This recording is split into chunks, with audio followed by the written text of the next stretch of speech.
Welcome to the Warp Speed Swimming designed for adults. My name is Dredge and I want to introduce the Warp Speed Swimming system today.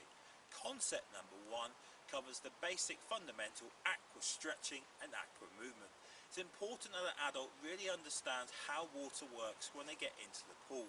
You see, water works in layers, and when we start to do the aqua stretching and the movements, you'll start to realise that your leg takes several seconds to get from the top of the water straight down. Most adults almost feel that water works like air. Complete opposite. When you're free falling in the air, you almost feel that you're going through the air so fast and that you're going to get there very quickly. In water, your legs take several seconds to work their way down to the bottom. That means there's layers. When we start to understand how the layers work, then we can start to understand how buoyancy is created within. Concept number 2 is about breathing and floating. Our breathing is very important to help us stay relaxed when we actually go swimming. And that's why we've introduced several breathing techniques to help the actual adults become more relaxed and more one with the water. See, your breathing doesn't just start in your actual lungs. There is an actual deep breathing which comes more from your actual stomach, more of like a meditation type of breathing. That's why we've introduced these techniques to help the individual stay calmer and more prepared within the water. Once you start to relax in the water, of course, that then helps with your floating. And the floating is so important, and that helps us then to create a stable platform. Once we're able to create a good platform, we're then able to work on various movement exercises, and then of course we're able to take that into technique. Once we have the technique, then we're able to open the doors to doing several lengths, and then we're able to take on further challenges like swimming in open water. Concept number 3, rotation and sculling. Now this is a very hard concept. What concept number 3 is about understanding how you can roll from your front to your side, or from your front onto your back, or vice versa.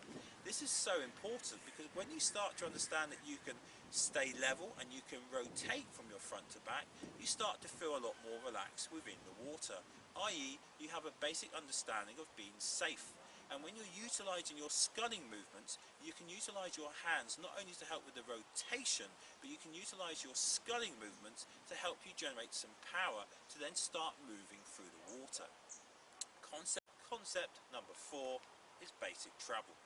Basic travel can only be created once you have a certain level of buoyancy. Buoyancy is the platform that enables us to then create movements using our arms and legs to help us move through the water, generally over a course of 25 to 50 meters as a standard. The basic concept of basic movements and travelling enable you to utilise your arms to get hold of the water, i.e. to get hold of a catch position, to use your hands either in a front crawl or a breaststroke movement to propel your body through the water. More importantly, knowing that you're able to maintain that flotation or buoyancy on the water, understanding that then you know you can travel without that fear of feeling you're going to sink or drop or fall to the bottom. Basic travel means that you're using your arms and your legs to propel your body through the water, not against the clock. That's key. Whether it takes you 20 seconds, 40 seconds, an hour, doesn't matter, providing you understand that you can travel that distance 1 to 2 lengths without feeling out of control. When we start to relax, we then understand that we can actually travel through the water quite easily. Concept number 5, technique. Technique can only be achieved once the swimmer is able to swim a minimum of 2 to 3 lengths in water. That means they're able to maintain a certain level of control. Once the swimmer has that level of control and they have a lot more confidence within their abilities, we can start to then look at the technical part, i.e. how we get hold of the water to generate more propulsion. Then when we generate more propulsion, we can start to look at ways to make our body more slimline, to alter our head position, and more importantly, what our legs are doing. We can then start to work on flexibility issues in regards to how we open our feet out and how we can generate more propulsion from every inch of our body. It's important we understand that technique can only be introduced to an adult swimmer providing they can travel through the water safely. There was no point teaching technique if somebody is stiff or rigid. That's not going to be effective for the individual.